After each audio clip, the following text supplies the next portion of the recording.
Good morning বন্ধুরা, আশা করি আপনারা সবাই খুব ভালো আছেন। আমার চ্যানেল দ্য কুকস এন্ড কম্প্যানিয়নে আপনাদের সবাইকে স্বাগত জানাই। বাড়িতে লক্ষ্মী পুজো হোক কিংবা জন্মাষ্টমী, সেখানে কিন্তু নারকেল নাড়ুর ভূমিকা খুবই গুরুত্বপূর্ণ। তাই আজ আমি আপনাদের সবথেকে কম সময় নারকেল নাড়ু বানিয়ে দেখাবো এবং কোন পদ্ধতিতে পাক দিলে নাড়ু ভেঙে যাবে না সেটাও আপনাদের দেখাবো। চলুন তাহলে শুরু করা যাক।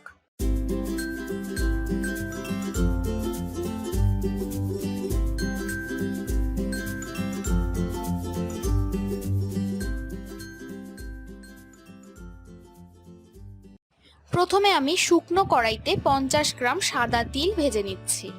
তিল কিন্তু এইভাবে নেড়ে যেতে হবে যতক্ষণ না হালকা রং ধরছে।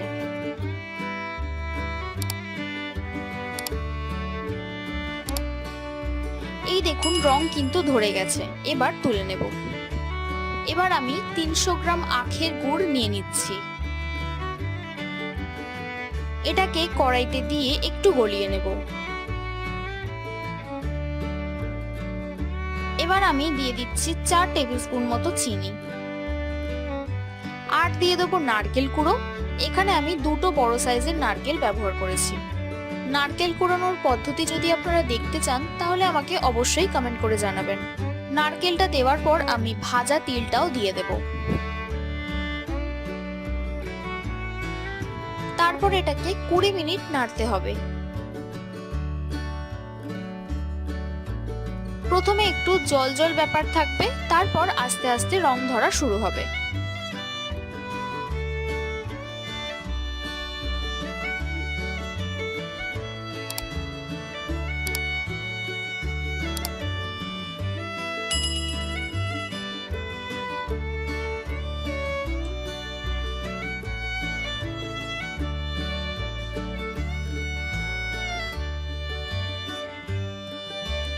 আর ঠিক এই পর্যায়ে দেখতে পাবেন নারকেলের চিট ধরাও শুরু হয়ে গেছে।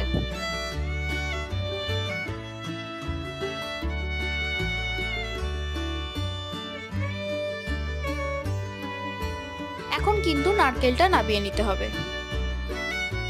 এবার আমি আপনাদের নারকেলের পাক দেওয়া দেখাচ্ছি। চেষ্টা করবেন নারকেলটা একটু গরম অবস্থায় পাক দেওয়ার, তাহলে বাঁধনটা খুব শক্ত হয়, নয়তো ভেঙে যাবে।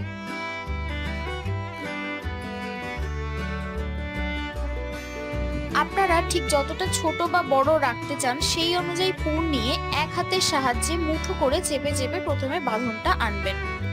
তারপর এক হাতের সাহায্যেই ঘোরাতে ঘোরাতে গোল করে দেবেন।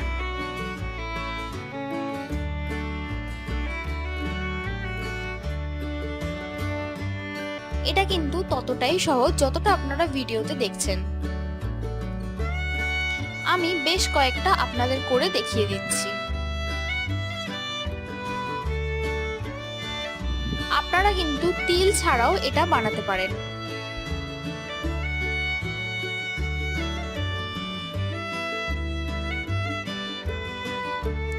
আর নাড়ু কিন্তু আপনারা চিনি দিয়েও বানাতে পারেন। আপনারা যদি সেই সমস্ত রেসিপি দেখতে চান তাহলে আমাকে কমেন্ট করে অবশ্যই জানাবেন। দেখুন আপনাদের সাথে কথা বলতে বলতে বেশ অনেকগুলো নাড়ু কিন্তু তৈরি হয়ে গেছে। দেখুন তো দেখতে কতটা সুন্দর হয়েছে। ভিডিওটা কেমন লাগলো অবশ্যই জানাবেন। ভালো লাগলে একটা লাইক, শেয়ার এন্ড সাবস্ক্রাইব করে পাশে থাকা বেল আইকনটা প্রেস করে দেবেন। আমি রান্নায় যা যা ব্যবহার করেছি তা কিন্তু আমি সমস্তটাই ডেসক্রিপশনে দিয়ে দিয়েছি, আপনারা চাইলে চেক আউট করতে পারেন। ভালো থাকবেন, দেখা হচ্ছে খুব তাড়াতাড়ি আরো একটি নতুন ভিডিওর সাথে।